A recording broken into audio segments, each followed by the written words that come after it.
this channel, we have told you many times about how public pension systems are leading Europe, particularly Southern Europe, to ruin.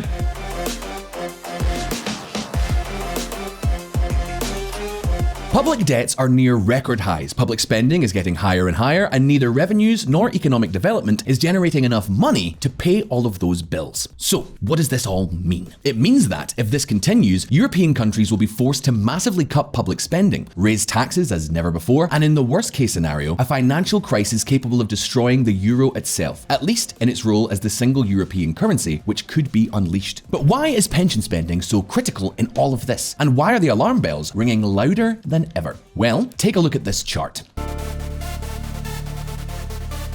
In just 30 years, as you can see on the screen, the number of retirees in indebted European countries such as Spain, Visualeconomik's go-to guinea pig, will increase by almost 70%, and in turn, the working age population will decrease by up to 15%. So the question is, what does it mean when the number of retirees soars while the numbers of workers plummets? Basically, it means the following. In private pension systems, such as Australia's, each worker keeps his or her savings in a kind of investment piggy bank that can be used upon retirement. This is known as a funded system. However, this is not the system used by the countries we have just mentioned. In these countries, workers do not keep their money in a piggy bank. Instead, their contributions are used to pay the pensions of current retirees, with the idea that when those workers reach retirement, it will then be future generations who will pay their pensions, and so on and so forth. You could say it is a system where the money is distributed among generations. There is no savings for the old age as such. That is why the system is known as a pay-as-you-go system. The thing is, and this is something that makes traditional PAYG systems particularly generous, is that the calculation of the amount of pensions is not made taking into account the contributions during the entire working life of the workers, but rather they are made exclusively by taking into account the salary of the final years in the workforce. The objective of this system is to provide a pension as close as possible to the pensioner's last salary, so that when they retire, they do not have a sudden change in income. In other words, if up to the age of 50 you had a low salary and contributed very little to the system, but in the last 15 years you had a high salary and contributed a lot, your final pension could be very high. Your benefit will be defined by your last salary, not necessarily by what you have contributed to the system throughout your life. This is what is called defined benefit and explains news stories like this one. Pensioners receive 74% more than what they contributed, according to the Bank of Spain. In view of this, many of you will be wondering, how is it possible that despite contributing little during most of your life, you can have a high pension taking into account only the last salary if there are no savings? Where on earth does the money come from? Well, once again, it comes from the younger generations. Throughout history, with a few exceptions, each generation has been larger than the previous one. In that way, the young, being more numerous than the old, could pay pensions considerably higher than what pensioners contributed during their lifetime. To give a practical example, there are now 3 times as many people of working age in Europe as there are older people. So, to provide a pension of, say, 1,000 euros, each worker has to only pay about 300 euros, which is quite affordable. But of course, all this only works if the population keeps growing, if there are more and more young people. In practice, it is something like a pyramid scheme. Everything goes well as long as there is a constant supply of people joining the bottom of the system. And that right there is the problem. As we have seen in the previous graph, the population will not continue to grow. The pyramid will stop adding people. In fact, the opposite is going to happen. There will be more and more retired people and fewer young people. So countries will go from having 1 pensioner for every 3 people of working age to having more than 2 pensioners for every 3 people of working age. And keep in mind that we are talking about people of working age, not workers. After all, there are people who do not want to work, who cannot work, or who cannot find a job of any description through no fault of their own. So if we take into account only the workers, we may end up seeing a scenario where there is 1 pensioner for every worker. In other words, a worker will have to work to pay his or her salary and also to pay the benefit of a pensioner. All of this while continuing to finance the rest of public policies such as education, health, and infrastructure. And let's not forget the salaries of public employees. In other words, it is an absolutely ridiculous, completely unsustainable scenario.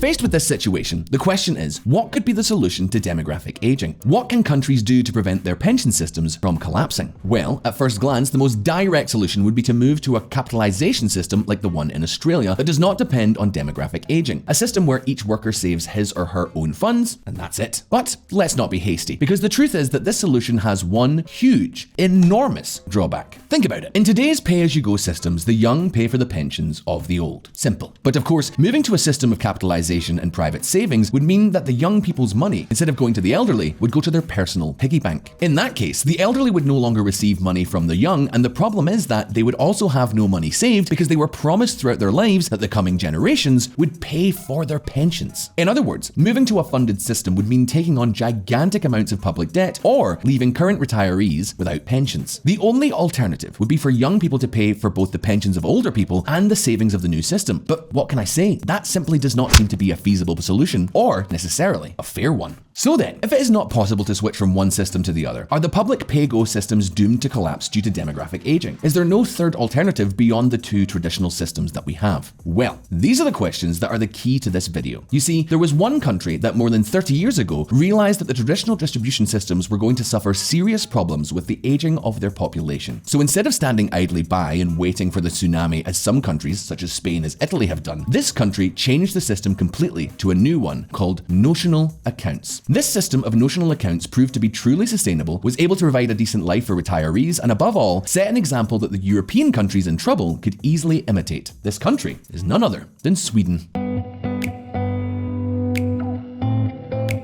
As you know, the Nordic countries are always in great reference in matters of public finances, and in the case of Sweden, when we say that their pension system is really sustainable, we mean it with the full force of the law. To give you an idea, Sweden currently spends just 7.6% of its GDP on pensions. That is about half of what southern European countries spend. But not only that. As you can see on screen, this Swedish pension expenditure is expected not only not to get worse as the population ages, as in other European countries, but to be even lower in 2050 than it is now. Once again, these forecasts tend to be quite optimistic, but still, the difference with the rest of the countries is overwhelming. Sweden is a country that is heavily protected by demographic swings on its pensions. And the question you may be asking is, how do they do it? What is their secret? What does this notional accounts model consist of? Well, let's find out.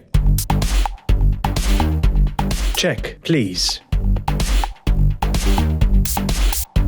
Let's recap. On the one hand, there are capitalization systems where each worker saves throughout his or her life, and when retirement begins, they start collecting the money. In this system, the amount of pension depends directly on the amount saved during the working life. The more you save, the more you can collect in the form of a pension. However, in defined benefit pay-as-you-go systems, the objective is to replace the last salary of pensioners with the contributions of younger people. So pensions are not directly related to a pensioner's lifetime contributions to the system, but can be much higher. All it takes is a decline in the younger population for these pensions to become unsustainable. The question is, could these two systems be combined in some way? Could a system be designed where the young pay for the pensions of the old, but where the pension money depends directly on what each pensioner has contributed during his or her lifetime? The answer is yes, and that is exactly what was done in Sweden.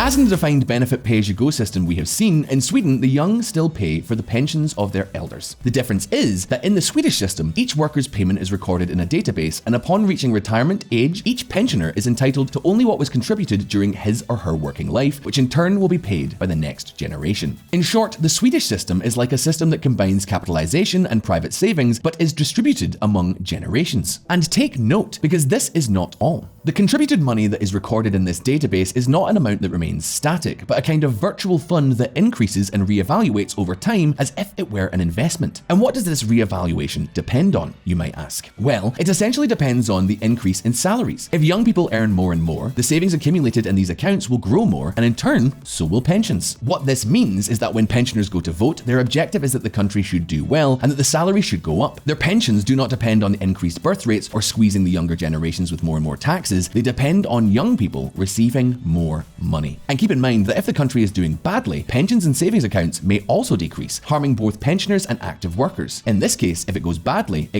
for everyone, and if it goes well for everyone.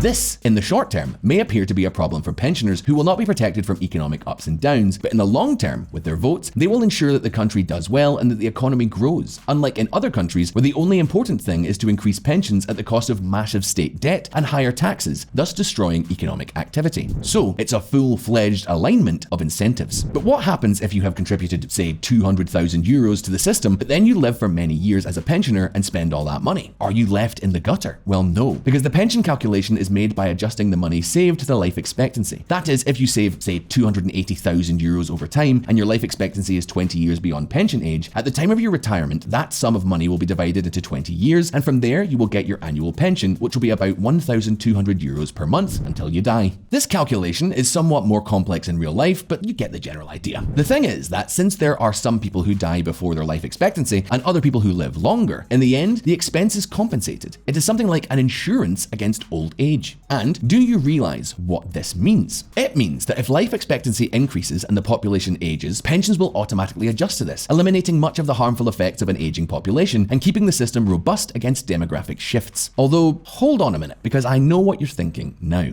It is clear that in terms of sustainability and cost control, the system is flawless, but is it sufficient for paying decent pensions? Is this a system that only favors the young to the detriment of the old? Well, let's take a look.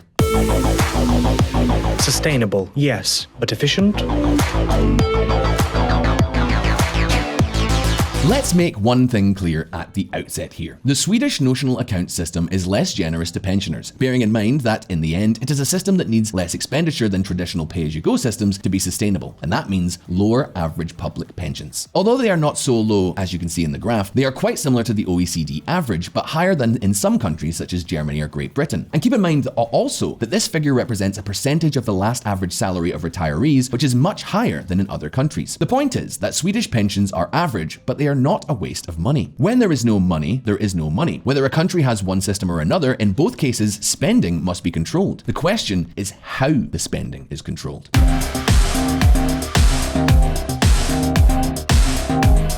As we have seen, the Swedish system does this through automatic life expectancy adjustments or wage adjustments. At all times, workers and pensioners know what these adjustments depend on. They know how much money is in their savings accounts, and they have the assurance that their pension depends on clear rules and that almost no matter what happens when they reach old age, their pension will still be available. For example, every pensioner in Sweden has a web portal and receives a monthly letter informing them of the money they have saved, their expected future pension, and how is it expected to develop. This is something that does not happen with traditional pay-as-you-go systems. As we have told you, in these systems, the expenditure does not depend proportionally on what has been contributed. There is no basis that ensures the future pension with clear rules. In fact, politicians are constantly changing the rules of the game so that the accounts can be settled. Let's go back, for example, to Spain. Check this out.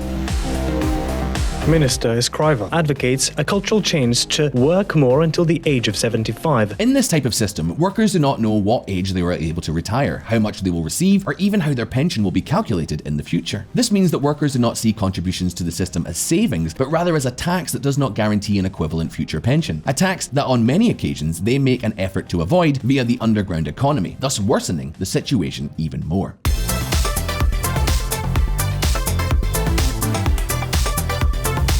To summarize, it is not that the notional account system is less generous. In the end, both systems can be adjusted and end up being adjusted to be sustainable. What really makes the Swedish system good is that it is clear and transparent, it makes pensions move with the economy, and does not depend on a kind of pyramid scheme dependent on population growth. All systems will have to adjust to be sustainable. When there is no money though, there is no money, and that is just pure mathematics. The difference between systems is how these adjustments are made and how incentives of pensioners and workers are aligned. However, the Swedish model has other advantages in addition to its transparency. For example, pensioners who have contributed sufficiently during their lifetime can retire at the age of 62 if their life savings are sufficient. In traditional systems, the retirement age is fixed, and in many cases, in order to guarantee sustainability, the age is extended beyond what is necessary. What's more, in the case that a Swedish worker loses his or her job during the last years of their working life, there is no penalty. In the Swedish model, the pension does not depend on the last salary, so having contributed enough in the younger years is more than enough. On the other hand, pensioners who want to have higher pensions can work more years than the rest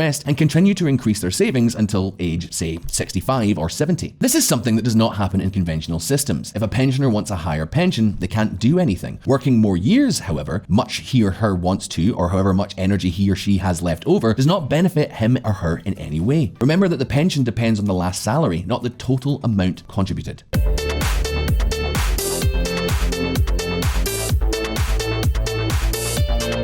And you might well ask, well, what about the pensioners in the Swedish system who have been unlucky and have saved very little during their lives? Well, they have a minimum pension supplement ranging from 700 euros to 1,150 euros at the current exchange rate. A minimum supplement that the country can afford thanks to the fact that the much other higher pensions are less generous than the traditional system. That way, no one is left behind. By the way, apart from all this, the Swedish model includes a second private pension system as a safeguard for the notional system, a system that guarantees some investment freedom to workers and acts as an alternative cushion. However, this is a complementary system of much lesser importance. Having said all this, Visualeconomik viewers, it is worth reminding you that everything we have explained is a general summary of the Swedish model and its potential advantages in terms of financial control. If you want to go into detail in the calculations and intricacies of it, we'll leave you some references in the description below. And now it's over to all of you. What do you think of the notional accounts model? Do you see it as a good alternative for your country, or would you prefer a completely private model like Australia's? What other advantages or disadvantages of the Swedish model can you think of that we have not already explained in this video? You can leave us your answers in the description below. And if you like this video, remember to subscribe, hit the little bell button down there so you don't miss any of our next content, and press the like button so we know that you liked it. All the best, and I'll see you next time.